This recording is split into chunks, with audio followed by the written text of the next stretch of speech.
हम सबके बचपन की सबसे सुहानी यादें शायद हमारे खिलौनों की होती हैं। खिलौने कभी हमें हंसाते हैं, कभी रुला देते हैं और उम्र के साथ साथ बस एक किस्सा बन के रह जाते हैं। पर क्या आपने कभी ये सोचा है कि शायद आपका कोई खिलौना कुछ राज छुपाए बैठा है?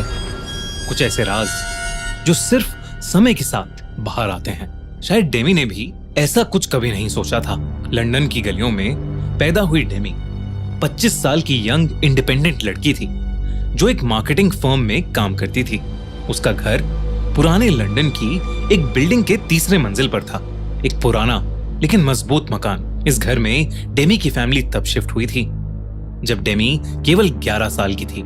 जब वो अपने नए कमरे में गई तो उसे एक छोटा सा बंदर का खिलौना अपने बाकी खिलौनों के साथ दिखा।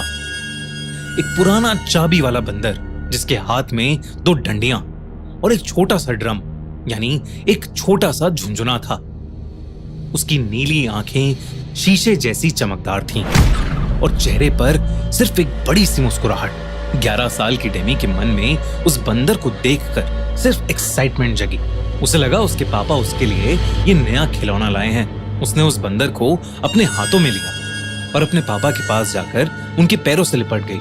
उसके पापा ने उसे प्यार से गोदी में उठाया तो वो पापा के गालों पर एक किस देकर बोली, नए खिलौने के लिए थैंक यू सो मच पापा। उसके पापा ने कंफ्यूजन से डेमी और उस बंदर को देखा, पर तब शिफ्टिंग की अफरा तफरी ने उनका ध्यान खींच लिया। उन्होंने डेमी को कहा, बेटा जाके अपने कमरे में खेलो, यहाँ सब फर्नीचर इधर उधर हो रहा है, आपको चोट लग जाएगी।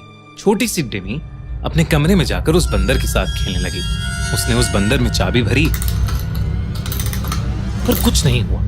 बंदर ने झुंझुना बजाया ही नहीं। डेमी के चंचल मन ने ज्यादा नहीं सोचा। वो अपनी गुड़िया के साथ खेलने में बिजी हो गई और वो बंदर एक कोने में पड़ा रहा। उस रात जब डेमी सो रही थी तो बीच रात उसकी आंख झुंझुने की आवाज से खुली, लेकिन डेमी ने उस पर ज्यादा ध्यान नहीं दिया और वो अपने सपनों की दुनिया में वापस चली गई। पर अगली सुबह जब वो उठी तो उसके पापा चल बसे थे। डेमी की मां ने रोते हुए उसे बताया कि उसके पापा को हार्ट अटैक आया था। हालांकि वहां मौजूद सभी लोग यही सोच रहे थे कि 35 साल के इतने फिट आदमी को हार्ट अटैक आया कैसे। पर नन्ही सी डेमी को मौत के बारे में क्या ही पता था। उसका सारा ध्यान उसके कमरे में पड़े उस बंदर के खिलौने पर था। डेमी को उस दिन वो बंदर बहुत अजीब सा लग रहा था, मानो इस दुख के माहौल में सिर्फ वो बंदर अजीब सी मुस्कान लिए मुस्कुरा रहा था। उस दिन के बाद वो बंदर एक शेल्फ पर ही पड़ा रहा। डेमी ने कभी उससे खेलने की कोशिश नहीं की, पर वो उस बंदर को अपने पापा की तरफ से एक आखिरी गिफ्ट मानती रही। इसलिए उसे फेंकने का ख्याल कभी डेमी के दिमाग में आया ही नहीं। समय का पहिया घूमा और धीरे धीरे वो बंदर भी डेमी के बाकी खिलौनों के साथ एक स्टोर रूम में चला गया। डेमी की आंखों और दिमाग से कई सालों तक छुप गया। अब डेमी एक वर्किंग प्रोफेशनल थी। हाल में उसका प्रमोशन हुआ था और उसने डिसाइड किया कि बोनस के पैसों से वो अपना मकान रेनोवेट करवाएगी। दोस्तों, हमने अपने crime channel the crime show पर सिद्धू मूसेवाला मर्डर केस को कवर किया है। अगर आप सिद्धू के फैन थे या अगर आपको जानना है कि एक्चुअली में सिद्धू मूसेवाला केस में क्या हुआ था, तो इस वीडियो के बाद हमारी उस वीडियो को देखना मत भूलना। लिंक पिन कमेंट और डिस्क्रिप्शन में। रेनोवेशन शुरू होने से पहले डेमी की मां ने सोचा कि घर का सारा पुराना सामान फेंक देना चाहिए और स्टोर रूम साफ करने की जिम्मेदारी आई डेमी पर। जब वो स्टोर रूम साफ कर रही थी तो उसके हाथ लगा उसके खिलौनों का पुराना कार्टन। कार्टन के अंदर सबसे नीचे छुपा हुआ था उस बंदर का खिलौना।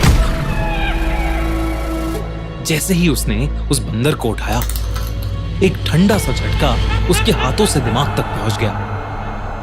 बंदर का वो खिलौना ठंडा पड़ा था, जैसे किसी ने अभी अभी उसे बर्फ से निकाला हो। डेमी उसे देखकर हैरान थी। उसकी सारी पुरानी यादें वापस आ रही थीं। तभी अचानक उस बंदर के हाथ से झुंझुना बज उठा। सेम के डेमी के हाथ से वो बंदर छूट गया।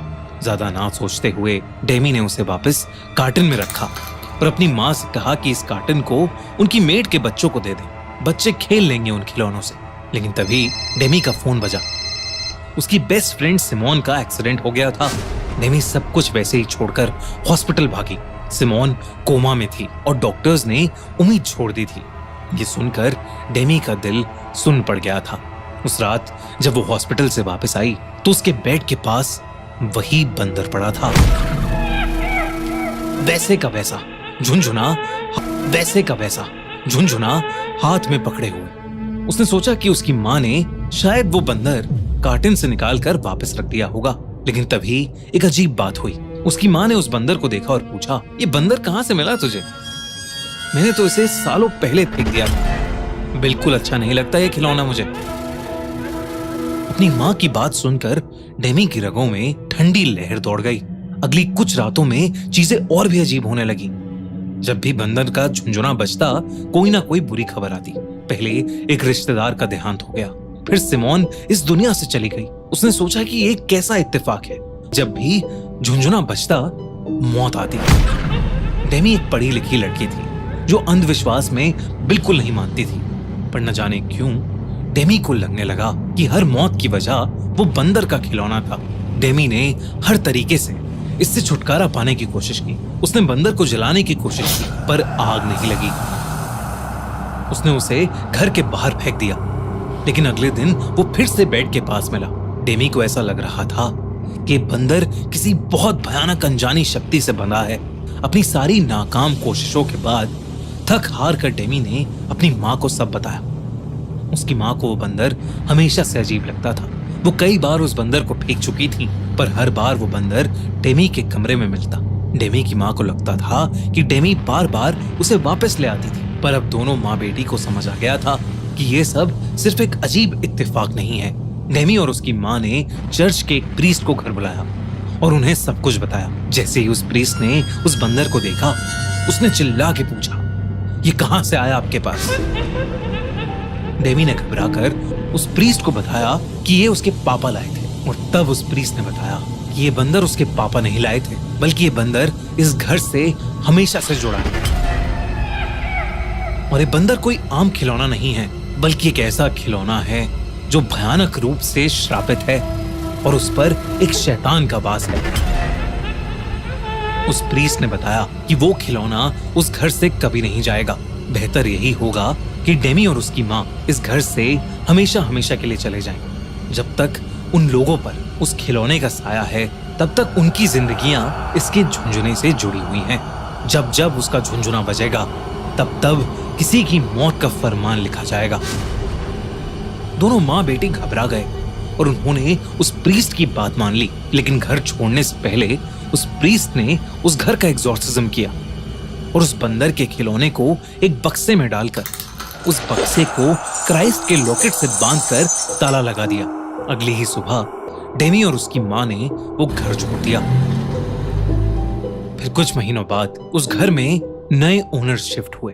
उनका एक 8 साल का बेटा था, जिसे अपने कमरे में फिर से वही बंदर का खिलौना मिला, और वो इस बार भी वैसे ही झुनझुना बजा रहा था।